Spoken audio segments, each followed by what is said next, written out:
السلام علیکم ورحمۃ اللہ وبرکاتہ. الحمد للہ رب العالمین والعاقبۃ للمتقین والصلاۃ والسلام علی رسولہ الکریم. محترم حضرات، ہم عشر ذی الحجہ اور قربانی پر آپ سے بات کر رہے ہیں. آج ہم جو بات کرنا چاہتے ہیں وہ یہ ہے کہ یہ جان لینا عبادت کیسے ہے. میں اگر اپنی بات آج آپ کو سمجھا پایا تو بڑی بات سمجھایا. ہم اللہ تعالیٰ سے دعا کرتے ہیں کہ اللہ تعالیٰ ہمیں صحیح بات کہنے کی اور آپ کو صحیح بات سمجھنے کی توفیق عطا فرمائے. ایک ایک بات غور سے سنیے گا تو سمجھ پائیں گے، اگر آپ ادھر ادھر جائیں گے تو نہیں سمجھ پائیں گے. سب سے پہلی بات جان لیں کہ عبادت نام ہے اطاعت کا. عبادت نام ہے اوبیڈینسی کا. یہ جو ایکشن ہے یہ عبادت کا ایک طریقہ ہے، لیکن اصل یہ ہے کہ اس میں، اس ایکشن میں، اس عمل میں آپ نے اللہ کی بات، اس کے رسول کی بات مانی کتنی ہے. جب تک وہ کیفیت پیدا نہیں ہوگی تب تک عبادت نہیں ہوتی ہے. تو عبادت نام کیا ہے کہ ہمارے اندر اللہ کی بات ماننے کی کتنی صلاحیت ہے. جتنا آپ اللہ کی بات ماننے کی صلاحیت آپ کے اندر ہے اتنے بڑے آپ عابد ہیں. اور جتنا آپ اپنی عقل کے ذریعے عبادت کو کرنا چاہیں، اس کا مطلب آپ اپنے عقل کے تابع ہیں، عبادت نہیں ہے. عقل بہت سی باتیں اچھی اچھی کرتی ہے، وہاں پہ فیل ہو جاتی ہے عقل کہ جہاں پر اللہ کی ڈیمانڈ عقل کے خلاف ہوتی ہے. علامہ اقبال کہتے ہیں کہ کود پڑا آتش نمرود میں عشق،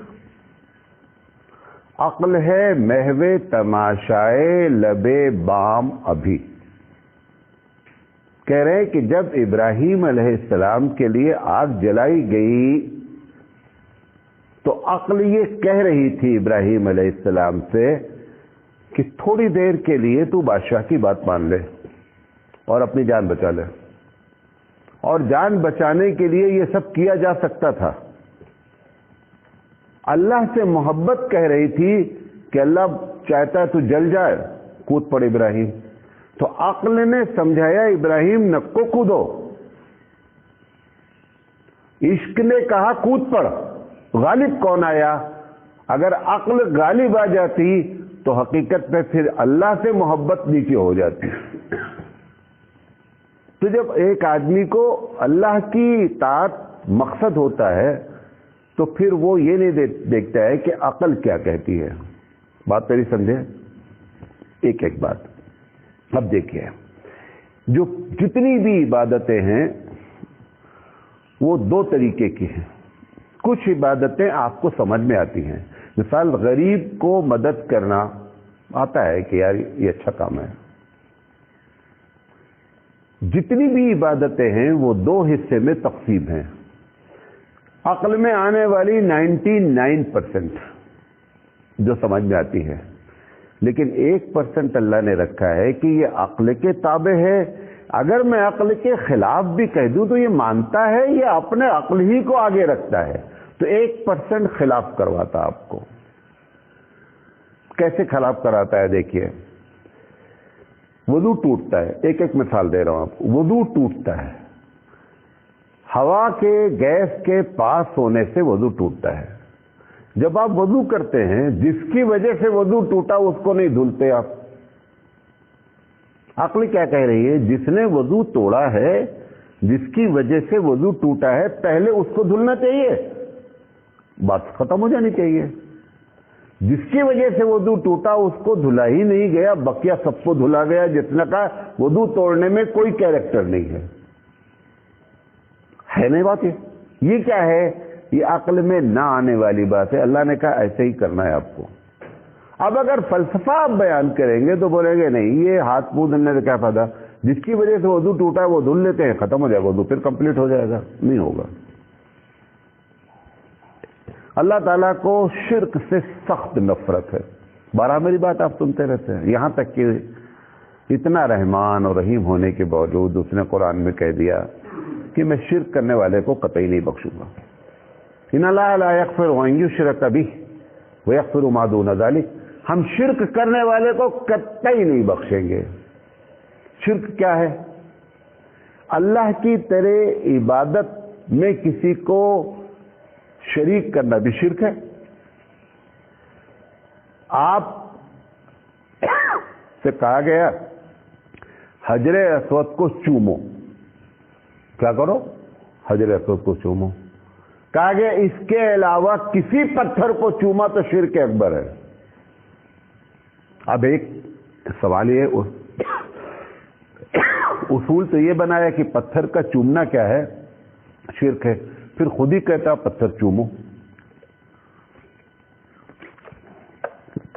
اب اگر آپ عقل کے تابع ہوں گے تو حجر اسود کو بھی نہیں چومیں گے, کیونکہ اسے اللہ نے کہا تھا کہ پتھر نہ کو چومو, پتھر نہیں چومو, آپ نے پتھر چومنا بند کر دیا. اب کہہ رہا نہیں چومو. اب سوال یہ ہے کہ یہ صاحب کیا, تو پتہ کیا چلا کہ نہ چومنے والے جو بات کہی گئی تھی وہ عقل کے کہ یہ پتھر کیا کر سکتا ہے, صحیح بات تھی, عقل میں آتی تھی. ایک جگہ کہہ رہا چومو,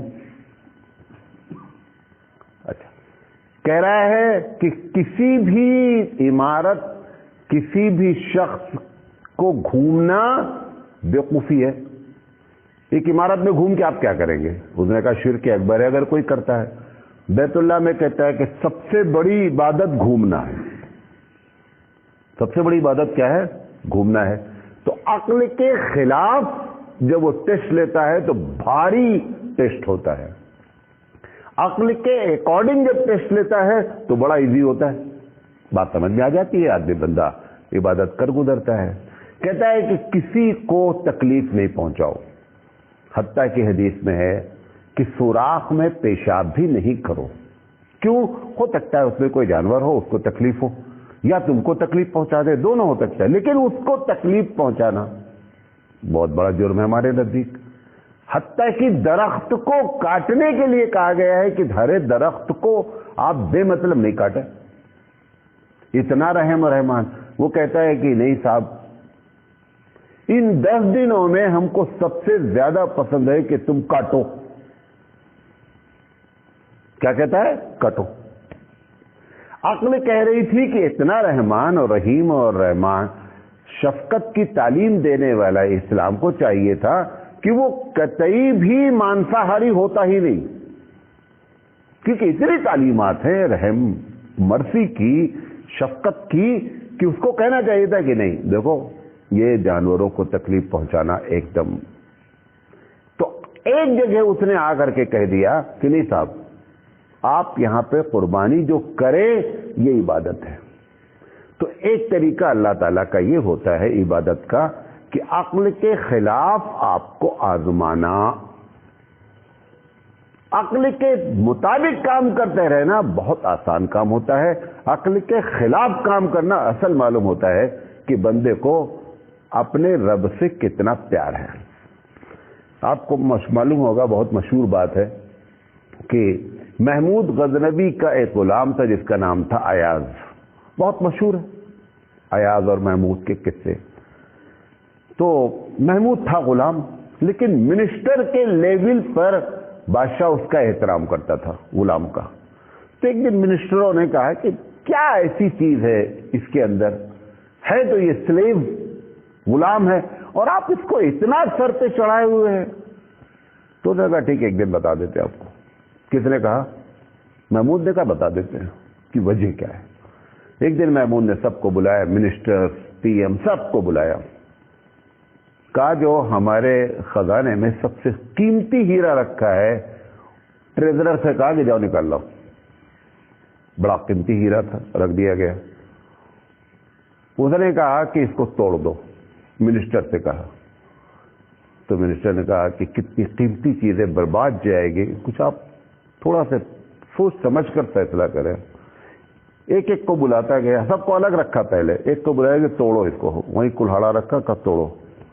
جو بھی آتا وہ محمود کو نصیحت کرتا, کوئی توڑنے کے لیے تیار نہیں ہوا کہ بادشاہ صاحب آزما رہے ہیں کہ قیمتی چیز کو ضائع کرنا چاہیے نہیں کرنا چاہیے. سب کو بٹھاتا گیا. محمود کو آیا, محمود کو بلایا, محمود سے کہا توڑو. محمود نے اٹھایا قرآن ایک مارا اور ہیرا چکنا چور ہو گیا. تو لوگ محمود کے اوپر چڑھ گئے سارے منسٹر کہ تم کو سمجھ میں نہیں آتی اتنا قیمتی چیز ہے. تو محمود نے کہا دیکھو تم نے دل توڑا بادشاہ کا, میں نے ہیرا توڑا, یہ بتاؤ جرم کس کا بڑا ہے؟ بادشاہ کہہ رہا ہے توڑو, تم فلسفہ بگاڑتے رہے. وہ تو تم کو آزمانا ہی یہ چاہتا تھا کہ عقل کے خلاف بھی اگر میں کرے تو یہ بادشاہ کی بات مانتا یا نہیں مانتا. تم میں سے کسی نے نہیں مانا, میں نے بادشاہ کے دل کو رکھا, بھلے ہیرا ٹوٹ گیا, بادشاہ کے دل کے مقابلے میں ہیرے کی کوئی حیثیت نہیں ہے. ایسے ہی مومن ہے, اللہ کے حکم کے مقابلے میں سارے اصول فیل, کوئی اصول ہم نہیں مانتے. ہم مانتے ہیں کس چیز کو؟ ہم ایاز ہیں, ہم منسٹر نہیں, ہم ایاز ہیں, ہم سلیو ہیں, اللہ کے غلام ہیں. اس نے یہ کہا کہ اس کو قتل کرو, ہم قتل کر دیں گے, اس سے کوئی بحث نہیں. کیوں؟ کیونکہ ہم اللہ کی نافرمانی نہیں کر سکتے. فلسفے جتنے بھی ہیں سب فیل ہیں. بات سمجھتا رہے. دوسری بات آئی ہے, اس دنیا میں دو چیز انسان کو سب سے پیاری ہیں, ایک ہماری جان, ایک ہمارا مال. جتنے آپ پاپڑ بیل رہے ہیں اس کی سیکیورٹی کے لیے آپ کو معلوم ہے بڑے بڑے جو ایکٹرز ہیں, کبھی آپ نیٹ پہ جا کر کے معلوم کیجئے, 2-2 کروڑ روپے ان کے باڈی گارڈ کو پے کرتا ہے. کیوں؟ کیونکہ اس کو اپنی جان بچانی ہے. ایک وائٹ ہاؤس کا پریزیڈنٹ ڈیلی کروڑوں روپے خرچ ہوتا ہے کہ اس کی جان بچانی ہے. ہمارا پی ایم کروڑوں روپے ڈیلی خرچ ہوتا ہے اس کی جان بچانے کے لیے. کیوں؟ کیونکہ سب سے قیمتی چیز دو ہی ہے, مال اور جان. اب آپ کو اپنی جان بچانے کے لیے لازم ہے, اگر ایمانداری سے بتائیے کہ کسی بھی انسان کو مارنا صحیح ہے؟ نہیں صحیح ہے. اگر پی ایم کے اوپر کوئی آدمی حملہ کر دے گا تو باڈی گارڈ کا کام کیا ہے؟ باڈی گارڈ قبل اس کے کہ وہ اس کو مارے, یہ اس کو مار دے گا. اس کی جان بچانا باڈی گارڈ کی ذمہ داری ہے کہ وہ اس کی جان بچائے. بھلے 10, 20, 50, 100, 200, 1000 آدمی کو مارنا پڑے, لیکن اس کو اپنی جان بچانی ہے. پتہ کیا چلا کہ جان بچانے کے لیے جان لینا ضروری ہے, بغیر اس کے جان بچتی ہی نہیں ہے. اب جان بچانے کے لیے ہم کو یہ ٹریننگ دی جا رہی ہے کہ اگر قربانی نہیں کریں گے آپ. ایک ڈاکٹر ہوتا ہے, آپ کو معلوم ہے دنیا میں ڈاکٹر صاحب بیٹھے ہوئے ہیں, دنیا میں سب سے کم سرجن پائے جاتے ہیں لیڈیز سرجن نہیں ملتی جلدی سے جو آپریشن کریں, بہت ریئر ہوتی ہیں. وجہ کیا ہوتی ہے کہ ان کو وہ دیکھ نہیں پاتے. وہ ابھی آپ پورے نکال لیجئے نیٹ پر کہ کتنے بائی پاس کرنے والی بھارت میں لیڈیز ڈاکٹر ہیں, شاید 1-2 ہوں گی. سب کون ہیں؟ میل ہیں. اب ان کو بائی پاس کرانے کے لیے کیا کرنا پڑتا ہے؟ پہلے وہ باڈی انسان کی لا کر کے ان کے سامنے رکھنا پڑتا, وہ خوف نکالنا پڑتا, تب وہ جا کر کے وہ سرجن بن پاتے, ورنہ وہ بن نہیں سکتے ہیں. یہ ٹریننگ ہے کہ تم کو اپنی جان دینے کے لیے تم کو کہا جا رہا ہے, اپنی جان لینے کے لیے دوسرے کی جان لے. کیوں؟ کیونکہ اگر یہ ٹریننگ نہیں دی جائے گی تو نتیجہ نکلے گا کہ کبھی بھی آپ دشمن کے مقابلے میں کھڑے نہیں ہو سکتے. بھائی ایک آدمی کو آپ مسلمان کیا بولتے ہیں؟ ہمیں خون سے کوئی ڈر نہیں ہوتا. سامنے والا کیا بولتا؟ بھیا ہمیں خون سے بہت ڈر, کیونکہ وہ خون اس کو دیکھنے کی ٹریننگ ہی نہیں دی گئی ہے. خون دیکھنے کی ٹریننگ نہیں دی ہے. اچانک اگر خون آپ دکھلا دیں گے تو تڑ سے گرے گا, بے ہوش ہو جائے گا. حضور اکرم صلی اللہ علیہ وسلم حضرت فاطمہ سے کیا کہہ رہے ہیں؟ کل بھی بتایا تھا آپ کو, فاطمہ اٹھو اور اپنی قربانی دیکھو. کیوں دیکھو؟ قربانی حضرت فاطمہ رضی اللہ تعالیٰ دیکھ لیں گے تو جلدی ہو جائے گی. وہ جو خون، کیونکہ اگر فاطمہ رضی اللہ تعالیٰ عنہ، فاطمہ سے مراد تمام ہماری مائیں، اگر وہ خون دیکھ کر گھبرائیں گی تو حضرت حسین جیسا آدمی پیدا کہاں سے ہوگا؟ حضرت حسین رضی اللہ تعالیٰ عنہ نے اپنی گردن کٹا دی، سرنڈر نہیں ہوئے باطل کے سامنے. کیوں؟ فاطمہ کے بیٹے ہیں. فاطمہ رضی اللہ تعالیٰ نے یہی سکھایا ہے کہ حق کے سامنے بیٹا جان کوئی چیز نہیں ہوتی. اب اگر یہ ٹریننگ نہیں ہوگی، وہ خون دیکھنے کی عادت نہیں ہوگی، تو نہ آپ اپنی جان بچا سکتے ہیں نہ دوسرے کی جان بچا سکتے ہیں. فوج میں سکھایا کیا جاتا ہے؟ میں نے 9 مہینے فوج کی ٹریننگ کی ہے. آج آپ کو بتاتا ہوں کہ جتنا آپ فوج ٹریننگ کرتی ہے، توپ چلانا، فلا چلانا، کیونکہ میں قطر میں تھا، اتفاق ایسا ہوا کہ وہ لازم ہو گیا اس ڈپارٹمنٹ میں نے پوری ٹریننگ کی. اس میں جو اسپرٹ بھری جاتی ہے وہ کیا ہے کہ دشمن اگر ہے تو دشمن کی جان لینا ہی سب سے بڑا ثواب ہے. کیوں؟ اگر دشمن کی آپ فلسفہ بیان کریں گے، نہیں یار گولی نہیں چلانا چاہیے، تو تم اور تمہارا ملک، تم سب برباد ہو جاؤ گے. ہمارے پاس ہماری بھارت کی فوج کو اگر یہ سکھا دیا جائے کہ بھیا دشمن کچھ بھی کرے لیکن جو ہے آپ جیو ہتیا بہت بری چیز ہے، آپ بتائیں ملک بچے گا؟ جو بولتا جیو ہتیا، جو بولتا شاکاہاری، وہ بھی تبلیغ کیا کرتا ہے کہ بھیا جب اپنے ملک اور اپنی جان کی بات آ جائے گی تو پہلے شوٹ کر دینا قبل اس کے کہ وہ تم کو شوٹ کرے. یہی سکھایا جاتا ہے. اور اگر یہ نہیں سکھایا جائے گا تو ملک بھی برباد ہو جائے گا، اور ان کو پہلے برباد ہو جانا جو کھڑے ہوئے ہیں. اسی کا ان کو بڑا بڑا پیسہ پیمنٹ کیا جاتا ہے، لاکھوں روپے ان کی سیلری ہوتی ہے کہ یہ 2 کام کرنا ہے. اس کے لیے وہ رحم کہاں پہ کرنا ہے یہ بتایا جاتا ہے، لیکن کہاں نہیں کرنا یہ بتایا جاتا ہے. تو قرآن مجید نے کیا کہا کہ تم کو یہ سکھایا گیا، پہلے دن بتا دیا کہ ان اللہ اشترى من المؤمنین انفسهم واموالهم بان لهم الجنہ، کہ اللہ نے تیری جان اور مال خرید لیا ہے اور اس کے بدلے میں جنت دیا ہے. کیوں خریدا ہے؟ آگے ابھی آیت ختم، آپ یہیں تک پڑھتے ہیں، آگے بتا رہا ہوں. یقاتلون فی سبیل اللہ، کہ وہ اللہ کے راستے میں جہاد کرتے ہیں. فیقتلون ویقتلون، ایسی آیت کہ یا تو مار دیتے ہیں اور یا مر جاتے ہیں. کیونکہ جان جو تم کو بڑی پیاری ہے اس کا سودا ہو چکا، اس کی آپ چنتا نہیں کریں. اس جان دینے کی ٹریننگ دی جاتی ہے جان لے کر کے. یہ تو حقیقت یہ ہے کہ ابراہیم علیہ، کیونکہ اب اس میں جتنا ٹاپ کلاس کا آدمی ہوگا اتنا بڑا امتحان ہوگا. ابراہیم علیہ السلام ٹاپ کلاس کے آدمی ہیں. ابراہیم کے علاوہ اللہ تعالیٰ نے کسی کو یہ نہیں کہا ہے پورے دنیا میں کہ ابراہیم تم ورلڈ لیول کے امام ہو. انی جاعلک للناس اماما، ابراہیم میں تم کو پوری دنیا کا امام بنانے والا ہوں. اب جو دنیا کا امام بنے گا اس کا امتحان بھی کتنا ٹائٹ ہوگا. ایک IAS آفیسر بنانے کے لیے کتنا ٹائٹ امتحان ہوتا ہے. ملٹری میں بھی کمانڈوز بنانے کا کتنا امتحان ٹائٹ ہوتا ہے. پھر اس سے بڑھتی جاتی ہے، عجیب عجیب ٹریننگیں ہوتی ہے، لمبی چوڑی بات ہے. اب ابراہیم علیہ السلام کا امتحان لیا گیا کہ تم مجھ سے بہت پیار کرتے ابراہیم، بڑا بڑا دعویٰ ہے، یہ بچے کو قربان کرو.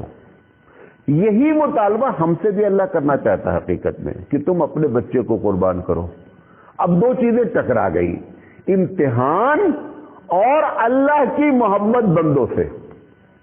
بات سمجھ رہے؟ ایک طرف تو چاہتا ہے کہ امتحان لیں، دوسری طرف چاہتا ہے کہ میں اس سے محبت بھی کرتا ہوں. محبت میں پروردگار عالم نے ہم کو چھوڑ دیا، محبت ہے اس کو ہم سے، اس لیے ہم کو چھوڑ دیا کہ آپ اپنے بچے کو قربان نہیں کرو. ابراہیم کو نہیں چھوڑا کیونکہ ابراہیم ٹاپ کلاس کے آدمی تھے، ان کو ٹاپ کلاس کا امتحان لینا تھا. حضور صلی اللہ علیہ وسلم میں اشد البلاء انبیاء، میں سب سے زیادہ آزماتا ہوں انبیاء کو. اور ابراہیم ابو الانبیاء ہے. کون ہے؟ ابو الانبیاء ہے. تمام انبیاء کے ابراہیم علیہ السلام کے نیچے سب کے ابا ہیں وہ. ان کا امتحان اتنا ٹائٹ لیا گیا. اور آخر وقت تک لیا گیا. حالانکہ اللہ کو یہ بات بھی معلوم تھی کہ ابراہیم کر دے گا ذبح، معلوم تھی کہ نہیں، لیکن کہاں تک لے کے گیا؟ چھری چلانے تک جا کر کے لے کے گیا کہ کہیں ایسا نہ ہو لوگ یہ کہیں کہ اللہ چھری چلوا لیتے تب معلوم ہوتا کتنے پانی میں ابراہیم علیہ السلام ہے. دنیا والوں کو بتا دیا کہ دیکھو ابراہیم ہے کون. ہم نے اگر ان سے کہا انی جاعلک للناس اماما، کہ ابراہیم ہم نے تم کو پوری دنیا کا امام بنایا، تو آپ دیکھ لیں امامت کا ٹیسٹ اتنا خطرناک ہے، یہ ایسے آسان نہیں ہوتا ہے.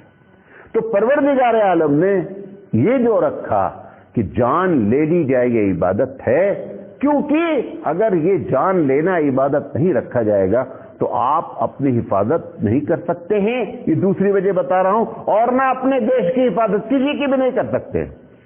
لہذا یہ ایک ٹریننگ ہے. جیسے ڈاکٹر کو بتایا آپ کو کہ سرجن کو ٹریننگ دی جا رہی ہے، اوریجنل باڈی لائی جاتی ہے ان کے سامنے، اوریجنل باڈی لائی جاتی ہے اور لا کر کے ان کو آپریشن کو سکھلایا جاتا ہے. اور وہیں پر جو شروع میں بچے وہیں پاس رہتے ہیں، جو گر کے فیل ہو جاتے ہیں چھوڑ دیتے ہیں، وہ دوسری لائن اختیار کر لیتے ہیں کہ بابو یہ اپنے بس کا نہیں ہے. اسی لیے جو ہے نا پروردگار عالم نے یہ جان لینا اور جان دینے کا فلسفہ بیان کیا. اب کسی نہ کسی کو تو جان، اب اگر انسان کے لیتا تو یقینی بات ہے کہ انسان کے مقابلے میں جانور کی ویلو کیا ہے؟ کم ہے. اللہ تعالیٰ نے محبت میں ہم کو چھوڑ دیا. ماں بچے سے کہتی ہے، امتحان جب ہوتا ہے 4 بجے اٹھاتی ہے، اب وہ بولتی ہے امی مجھے اٹھائیے گا میرا امتحان ہے. بچے کو 4 بجے اٹھا دیا. اس کو اچھا نہیں لگتا ہے کہ بچے کی نیند توڑی جائے. پھر 1 گھنٹے کے بعد کیا بولتی ہے؟ بیٹا بس ہو گیا سو جا. دیکھیں دونوں چیزیں ایک ساتھ ہوتی ہیں. وہ اس کو جگاتی ہے کیونکہ بہت بڑی ضرورت ہے، نہیں جاگے گا فیل ہو جائے گا. محبت کا تقاضا کرتا ہے جب ہوتا ہے تو کیا فلسفہ بیان کرتی؟ بیٹا بہت ہو گیا، اللہ پر بھروسہ کر سو جا. وہی سلاتی بھی ہے اور وہی جگاتی بھی ہے. کرتی نہیں کرتی؟ دونوں کام ماں کرتی ہے کیونکہ اس کو دونوں چیزیں بیک وقت ہے.